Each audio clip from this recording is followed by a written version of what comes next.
back.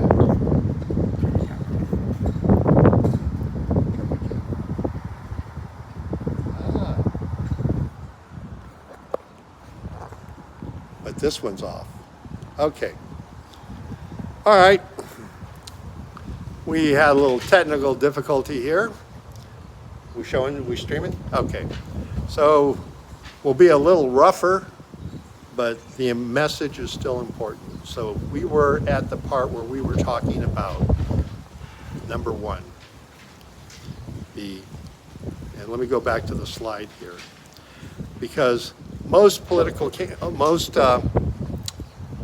candidates I talked to in the 2020 election would have preferred to run as independents, but they couldn't, because when you're running as an independent, you have to get 10% of the total votes cast in order to make it to the general election, whereas anybody running for a political party only needs to get 4% of the votes cast on the party side of the election.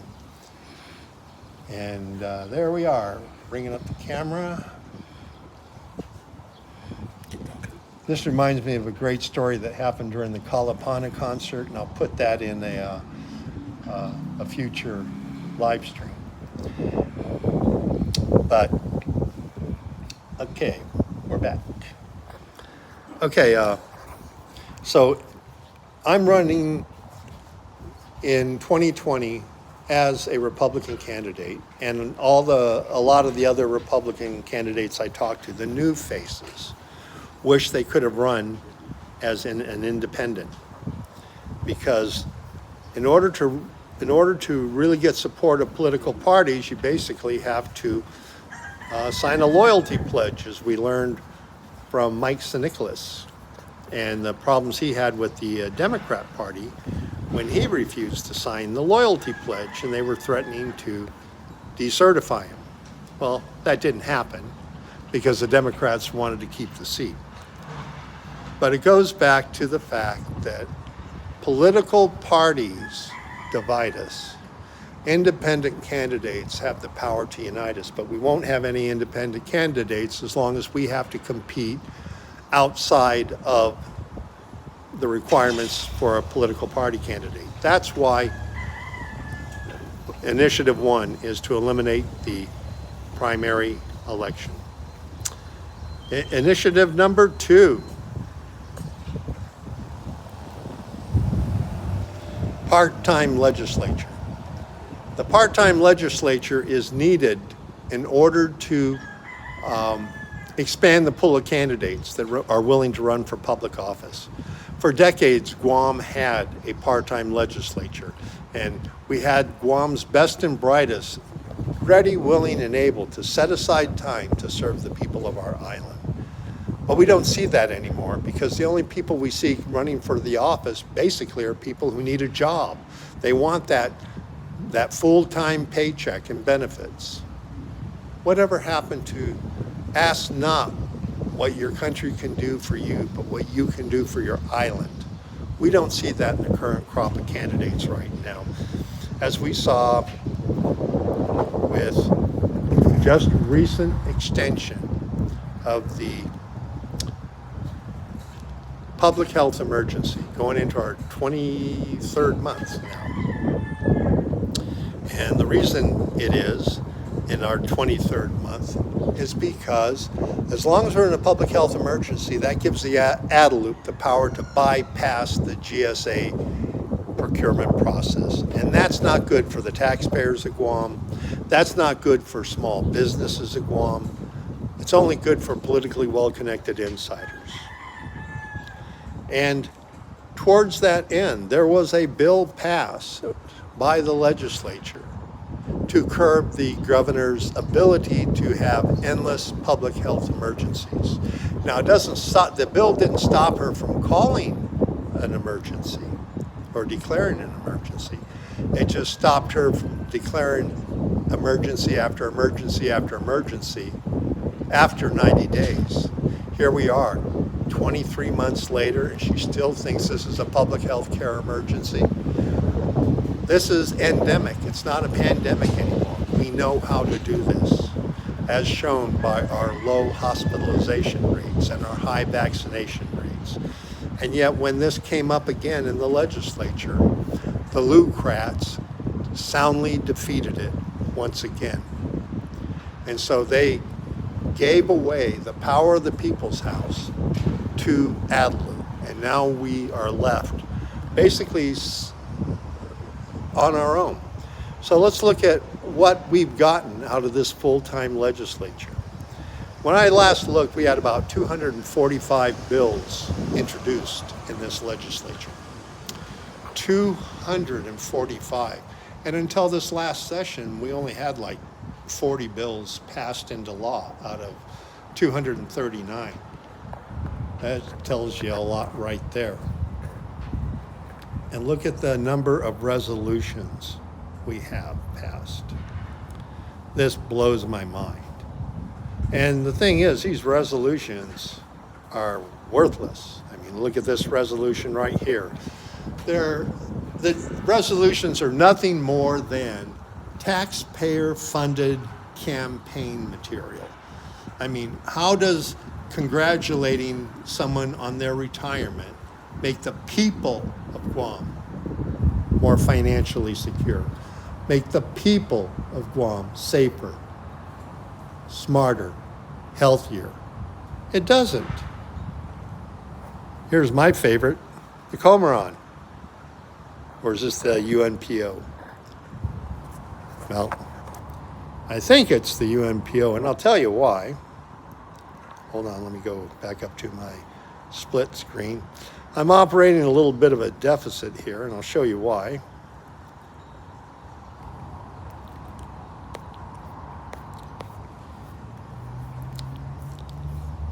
I'm going from memory right now, and my memory on this is,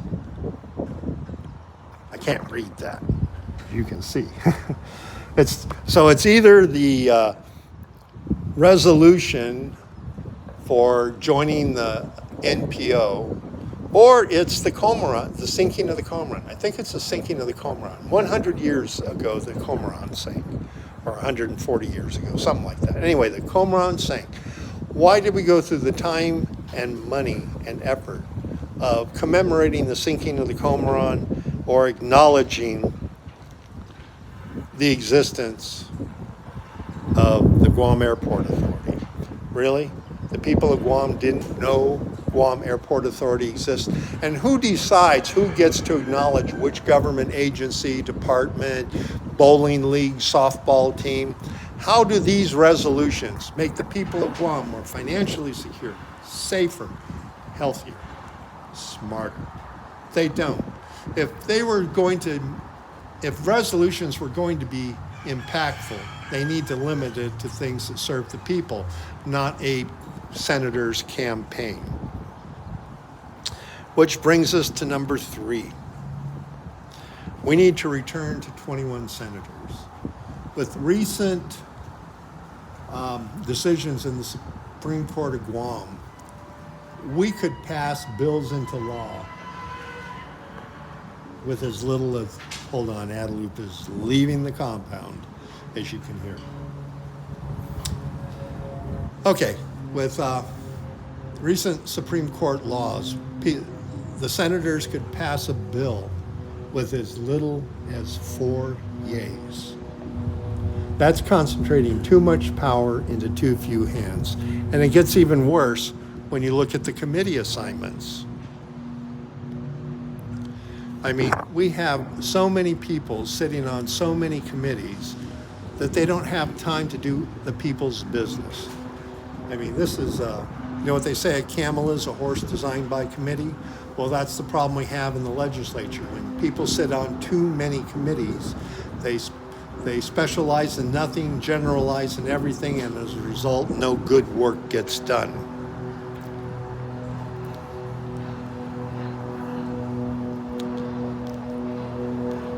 Which brings us to number 4. Number 4 is the Corrupt Practices Act. Now, the Corrupt Practices Act is an ongoing situation, as we saw just in the news yesterday and today, with a politically well-connected insider using his connections with a government agency director to get favorable treatment that's going to end up costing taxpayers a lot of money. It goes back to this. Who will govern the governors? There is only one force in the nation that can be depended upon to keep the government pure and the governors honest, and that is the people themselves. They alone, if well informed, and that's the purpose of these videos, to educate our people onto how our politicians and their well-connected insiders are abusing the taxpayers of our island. Only they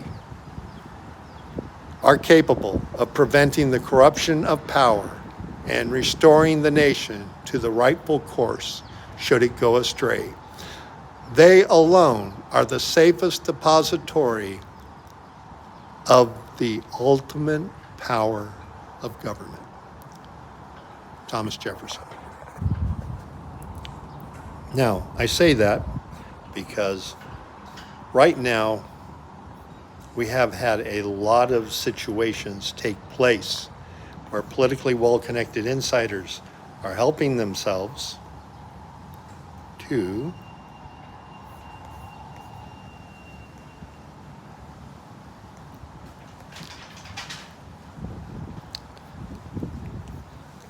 okay, patience, please.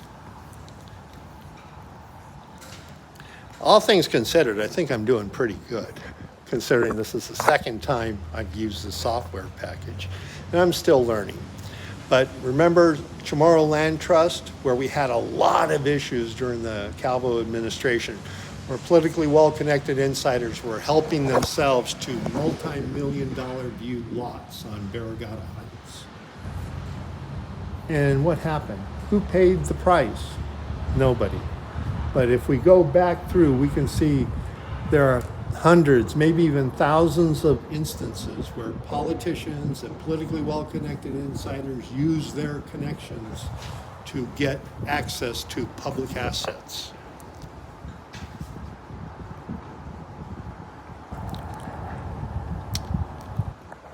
Simon Sanchez, as we talked about earlier, is a perfect example where we had contractors submit bids, well-qualified contractors, I might add, submit bids, only to have the contract be awarded to a higher bid by a company that only been in existence for a few months and was owned by a relative of the governor.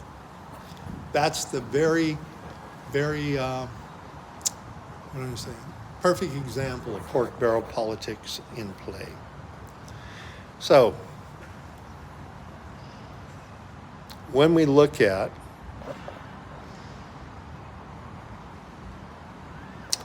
another example, the landfill. The federal receiver condemned the Legion property and they valued it, I think, at $4 million, and that was fair. And then they paid it out of the bond funds, the Federal Reserve. But then as soon as the Leon-Guerrero Tenorio administration got into office, they had GWSA reappraise the property. And surprise, surprise, Guam Solid Waste Authority reappraised the property and claimed it was worth $39 million and that the taxpayers of Guam owed the owners of the property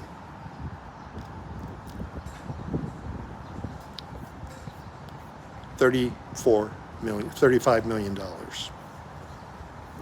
That was $35 million that did not go to better roads, better schools, the repairs to the Guam Memorial Labor and Delivery that we've been talking about since 2012, I think. It didn't go there. And then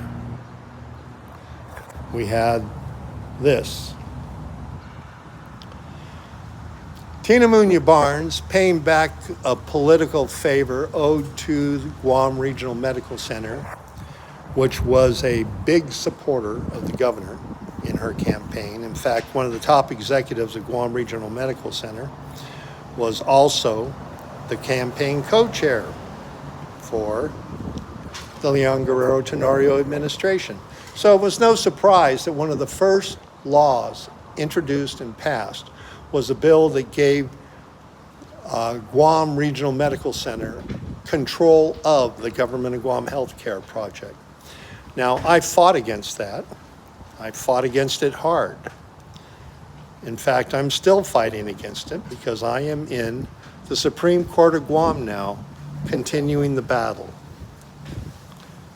So, let's see.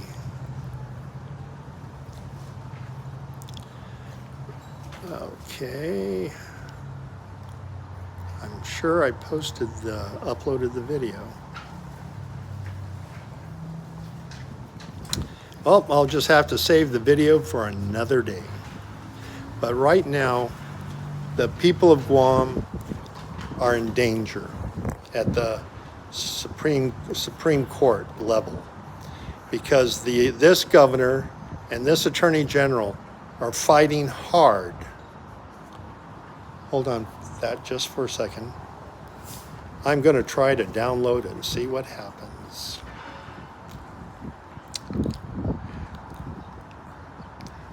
We're doing this live, by the way. Not going to work. Okay. All right, back to the show. I hope. Okay, we're still going. We still live, guys? Okay. All right. Anyway, I was going to show a video of the opening of my attorney at the Guam Supreme Court because right now, this administration and this attorney general are fighting very hard to make it impossible for taxpayers to hold the government accountable. And that's why this initiative is called the Corrupt Practice Act, because if this initiative passes, any voter, any taxpayer will have the ability to bring an action against the government of Guam for corruption.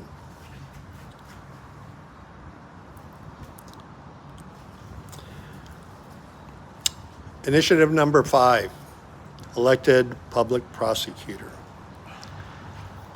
Now, this is a very important one because we have seen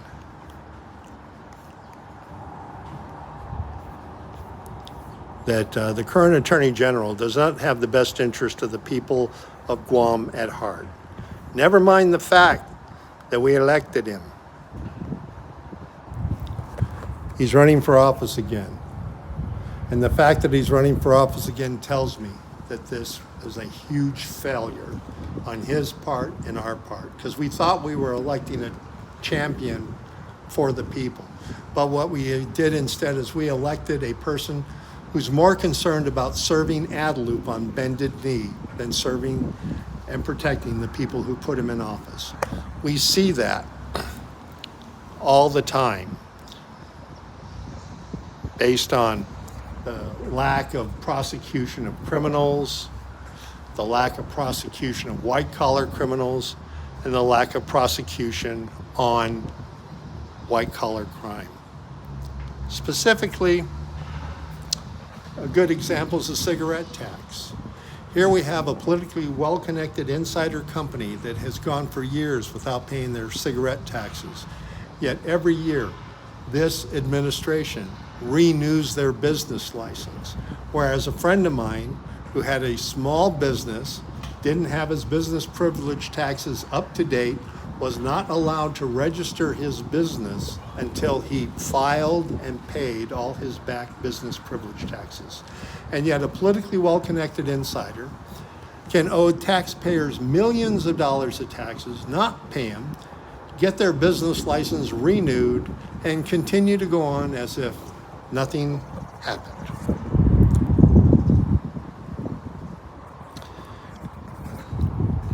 As we have seen over the past 2 years, there have been many, many instances of questionable contracts issued by this administration. And how many of them has the Attorney General gone after? None. We had another case just prior, in the first days of this administration, where a luxury car dealer took people's identities and forged certificates of ownership to cars that they sold to China. And they basically walked away with nothing, no penalty whatsoever. And here we have a situation where an airport insider in prison for tax fraud gets millions of dollars of contracts from the government because he is a politically well-connected insider.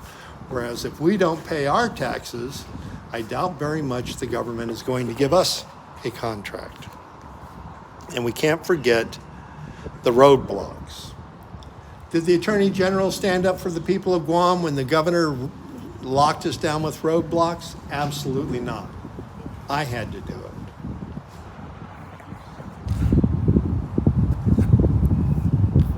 So that makes me wonder why we even have an Attorney General when we know from experience that he's more concerned about serving Adelup and Adelup's loyal supporters than he is serving the people who elected him. Let me catch up to where I was. Okay. Yeah. As we can see, I filed the lawsuit on the legality of the checkpoints, but that's not where it ends right there. We need to take it one step further. If we elect a public prosecutor, that person will be responsible and owe their allegiance to the people who elected him, because he's not going to be representing the government. So I say let's have the Attorney General go back to be appointed by the governor, because he's only going to represent the government anyway, and have a publicly elected public prosecutor whose sole mission will be to keep the people of Guam safe and the government honest. And the only way he can do that is if he is independent of the administration. Being elected gives him that level of independence that a prosecutor in this administration does not have now. And we have one more initiative that is critical to making our government more accountable, financially stable, and more responsive to the people. And that is, we need to revise the OPA Powers Act and give the Office of Public Accountability more power. Because as it is right now, there are all kinds of crimes taking place, white-collar crimes taking place that the Attorney General could care less about. He's more concerned about putting his name on class action suits than dealing with real crimes here on our island, such as fraud at revenue and tax, such as, and the reason I'm bringing this up right now on the schools, the Army Corps of Engineers estimated it would be about $140 million to build a new school and to repair all the existing schools. But we've lost that much in fraud. We've lost millions of dollars in uncollected taxes that the Attorney General and this administration won't pursue. We've lost tens of millions of dollars just between the property taxes and the cigarette taxes. That's 50% of the money to update every school on the island. And yet the administration does not care. So we're looking at 40 million to 50 million, maybe even 60 million in property taxes that are uncollected. And the government doesn't seem to be too concerned about it. That's why we need to empower the Office of Public Accountability, so that the Office of Public Accountability, the public auditor, will have the power and ability to prosecute cases on his own without having to wait for the Attorney General to find time on his busy schedule to, okay. Wouldn't you know, we'd be right here at the close. Okay, now we go down, and here we go. That's posted channel B. Okay. All right. That's why we need to empower our Office of Public Accountability, so his office has an independent source of funding. Right now, Senator's gutted his funding, and now he's had to let go 3 auditors, which is slowing down audits of government of Guam agencies, review of contracts to make sure that they are legal and properly executed. So my recommendation would be to have a percentage of the business privilege tax fund the Office of Public Accountability, so politicians no longer can strangle the public auditor. And giving the public auditor subpoena power and prosecutorial power so that he can take cases on his own before the courts of Guam. I'm Ken Leon-Guerrero with Guam Citizen, I was with Guam Citizens for Public Accountability, but now I'm just a community advocate. And I encourage every one of you to like this video, share this video, and get involved. If you're not registered to vote or not sure, go online to guamelection.com or .gov. Guam Election Online, go find it, check if you're registered, because almost 10,000 people were deleted in the first month of this administration. And if you're not registered, register and then vote. Because as Thomas Jefferson said, it is us who are going to hold the people, or defend the people, and hold the politicians and politically well-connected insiders accountable for their abuse of power and the public purse. Ken Leon-Guerrero at yahoo.com for emails. You can reach out to me on my cell phone at 671-727-4321 and leave a message, and I will get back to you. Until then, I hope to see some of you at 4 o'clock when we broadcast from Jeff's. I encourage you all to come down to Jeff's and get yourselves a late lunch, early dinner as we repeat the show from there. Thank you for standing up and becoming part of the new People's Revolution here on Guam.